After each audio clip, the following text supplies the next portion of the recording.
Good morning. I'm Stephanie Freed, CGTN. I'm here in Tel Aviv, and I am at a factory. This is where they are making what's called, or what we're going to call, the Trump coin. Now, I'm going to put some things down here. I'm going to pull this coin out for you. This is making waves. This is a newly minted coin coming out of Israel, and I'm going to show it to you with Donald Trump's image on it. The first coin came out about 5 days ago, and let's see, take a look at the back. This is the front, and what I'm going to do today is talk a little bit about what is this coin, why did it come out, what's the impact that it's making, who's on the coin, significance, and a little bit about how it's being made. So let's back up. In December, Donald Trump declared that the U.S. government recognizes Jerusalem as Israel's capital. Now, that made Israel, the leaders, and many, many people in Israel very, very happy. The Palestinians, not so much, because they said, hey, a future state or Palestinian state, Jerusalem is going to be our capital as well, so what about us?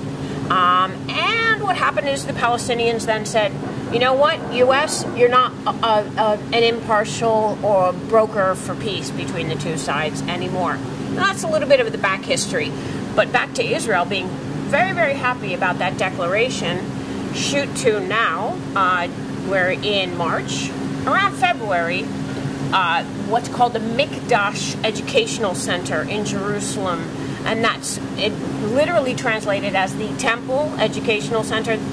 They decided, hey, you know what, we're so pleased with this idea of recognizing what we say, we being the educational center, was always Israel's capital.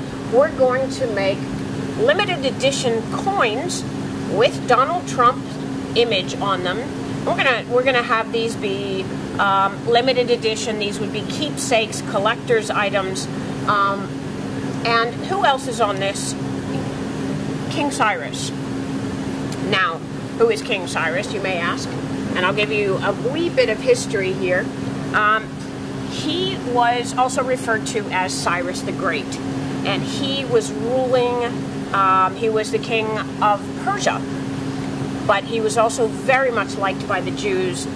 He was described as tolerant, ideal, vis-a-vis the Jews. He was also hailed by the Persians, and we're talking here about the era of 530 around to 576 before the Common Era. He declared at the time that the temple should be rebuilt in Jerusalem. Now, you may be asking, what are you talking about? The temple being rebuilt in Jerusalem? Why is he on this coin with Donald Trump? What's the significance? What's the link? And that's where we're going to take a walk over here in the workshop where these coins are being made. And we're going to talk to Mordechai Persoff, and he's kind of spearheading this whole coin being minted and also the history. So, Mordechai, thank you, first of all, for having us here. Mordechai, tell me about, briefly, the temple. Like, why is that a big deal? And the fact that Cyrus the Great at the time, and how does Trump fit in? Cyrus the Great said, let's rebuild the temple, or it should be. Talk to me historically. So let's start about 3,500 years ago, before the times of Cyrus the Great. King David wanted to build the temple in Jerusalem, and King David, first Jewish king of the nation of Israel, he actually declared, he's the first one that declared that Jerusalem is the capital of the Jewish nation. He didn't build the temple, but his son, King Solomon, built the Holy Temple on the Temple Mount in Jerusalem. That temple stood for about 400 years, till the Babylonians came and they destructed the temple and took the nation of Israel to the Babylonian exile. And we knew, and our prophets told us, that we will be in exile for about 70 years. And exactly after 70 years, which if you think about it, it's exactly like the 70 years of the nation of Israel now. After 70 years, King Cyrus the Great, declared, I'm going to let all the Jewish people in my nation, which is not only in Persia, because King Cyrus was actually like the leader of the world. And King Cyrus said, I am going to let all the Jews in all my nation come back to Israel and build the Holy Temple in Judea. So can I ask, it's like in a sense, then what you're saying is Donald Trump is sort of a modern day continuation of King Cyrus, or modern day King Cyrus, i.e. restore the Jewish temple, which is the most sacred site of Judaism that was thousands of years ago. Is that right? Exactly. We feel the prophecies are coming back to life. And exactly like the Jewish nation, the Jewish people came back to Israel after the very long exile we were in, we feel that not only the Jewish nation, but the whole world feels that this is the time for a new era. And everybody who talks about Jerusalem, every person who visits Jerusalem now, if it's an American, if it's Chinese tourist, everybody comes to Jerusalem. And when we talk about Jerusalem, we're not only talking about Jerusalem as a capital, but we're talking about the holy Jerusalem. And everybody has to go to the old city. Everybody has to recognize, even now, without the temple being built, that the Jerusalem is the most holiest city in the world. Okay, let me ask you very quickly, and then we're going to move on and we're going to see how the coins are being made, talk a little bit about what constitutes, what goes into these coins. But I know you said you didn't want to talk politics and get controversial. Holy city, Jerusalem, I'm hearing the Jews. What about the Palestinians, the elephant in the room? And then also invoking an old, like Persian, which is ancient Iran, on a coin with Donald Trump. Isn't that sort of stoking the flames a little bit? Okay, so you started with Iran, so we'll talk about Iran. Iran used to be one of Israel's best friends, not only by the times of King Cyrus, but even about 20, 30 years ago, Iran was one of our best friends of the Jewish nations. Here in Israel, we have a lot of Jews that came from Iran, and we believe that the Holy Temple, Jerusalem, and the Holy Temple is a lot more than something politic. We're not even talking about the Jewish, the American embassy to be built in Jerusalem, but the Holy Temple, the essence of the Holy Temple, is like it says in the Bible, it will be a place of prayer not only for the Jewish people, but for the whole world. Well, where does that leave the Palestinians? I mean, it kind of like they're left out of this whole discussion and equation right now. Okay, that's a lot bigger than what I can talk about. We're really talking about, we're talking politics, and we're talking about, for the past 70 years and forever, we're talking about the Palestinian-Israeli controversy. But we believe, and I think everybody who really wants, Jerusalem is always called the temple is called the house of peace. Solomon in Hebrew is called Shlomo, which is Shalom. It's peace. Mm-hmm. And if everybody thinks of how to work together and how to do it right, I believe that on the Holy Temple Mount and in Jerusalem, there will be a place for everything, for everybody. All right. Well, thank you. Now let's go back to the coin. We're going to go back to like sort of the details of the coin. So I'm going to show it to you again, and then we're going to go over it. So you see here, I don't know how closely you can see this, but again, you've got Donald Trump very much in the foreground, but in the background there you've got King Cyrus, just as a reminder. Let's go over here to where Moshe is. Now, Moshe, you are, well, let's take a look and see what you're doing. What are you doing over here? You're polishing coins? I'm polishing the coins. Gil, who's operating the camera right now, he's going to show you the coins right here on the table.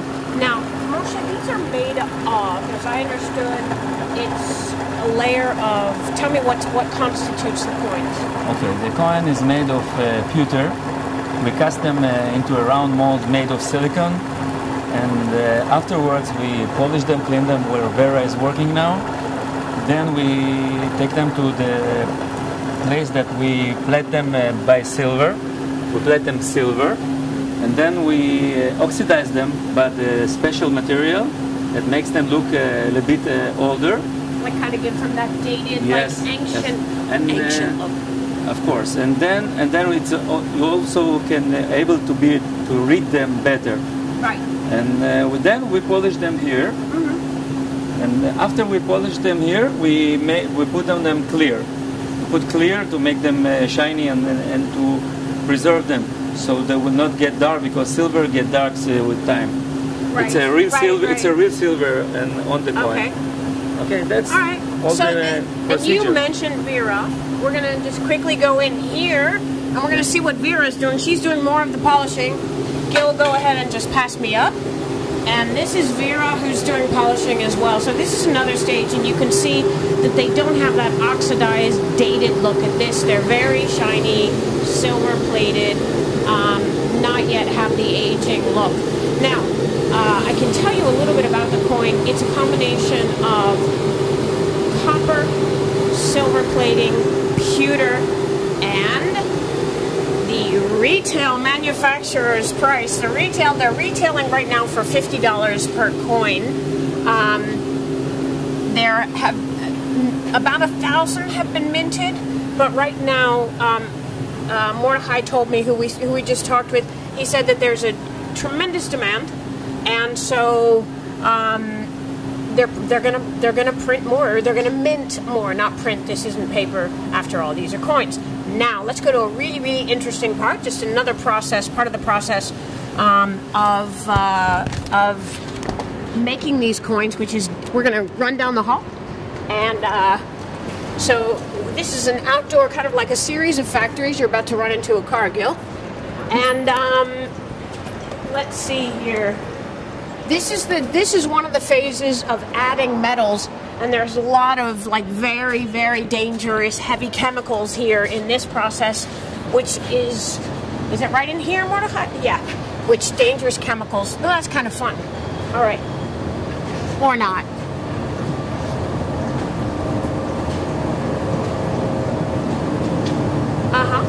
Okay. So this is what I would say is the dipping area. So it starts off as pewter, and it gets different layers. Like this is the raw. So this would be the raw coin before it's dipped. Okay? And then we'll go up here and we will join Robert and others and just briefly show you the dipping process of how these coins are made. So go on ahead. That's Robert down there. He's walking away from us. You see he's holding that big, oops, looks like a fishing net.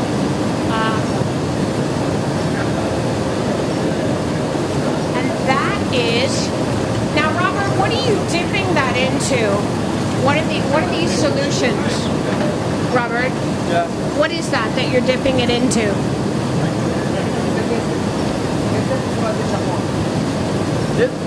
That right there is the raw coin? This is after it comes out of the silver plating.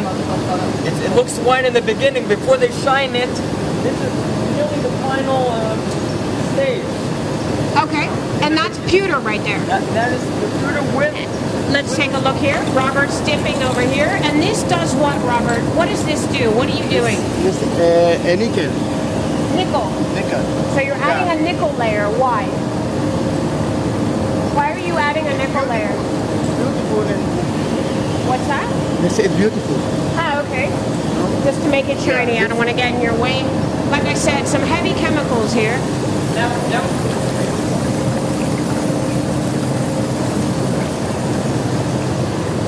And now he's adding what? Plating? Robert, what is this bath? This adds what? What This is the silver. This is the silver. The flesh silver. The silver plating. The flesh silver. Okay? Okay. All right. So you get the idea here of what's happening here. There are multiple steps, and as Gil's going to show you now, there are baths here of solutions that include the plating for copper, for silver plating, for cleaning. Some of these are just, it's a process of putting on the coin a certain layer so that they won't form bubbles. It's all very sort of chemistry, which I didn't do well in high school. So that's about the breadth of what I can explain to you. And we're going to wrap this, but I want to, one more point I want to bring. Mordechai, we talked about the cost is $50 per coin. I'm going to give you back your coin so you don't think I'm trying to take it with me. There you go. And you said you're getting a tremendous, they're getting a tremendous request for the coins in the U.S., Israel, and Also China. Yeah, China. We already have a lot of orders from China. We even had a nice Chinese boy who came to our facility in Jerusalem yesterday, and he ordered 10 coins. He lives in Israel. He likes Israel, and exactly like we said, he's not even Jewish. He's Chinese, but he loves Israel, and he found this place here. And we got the impact, I can say, in the whole world, from the United States, Australia, quite a lot of people from China. What about Donald Trump? Have you had any response to this? I mean, like, what has he responded to this? Well, we sent him some coins, and we talked through. Did he say thank you? Not yet, but as we know Donald Trump, it can happen. Okay. Mordechai, thank you so much. Thank you for having us here today. So you saw it here. Just go ahead. We're going to take a look at this coin one more time. This is the limited edition, specially minted Donald Trump coin, and it's to recognize and to show appreciation to U.S. President Trump for his recognition of Jerusalem as the capital of Israel. Okay, so I'm going to sign off here and say thank you. Thank you for being with us here in Tel Aviv today. I'm Stephanie Fried for CGTN live streaming in Tel Aviv. See you later.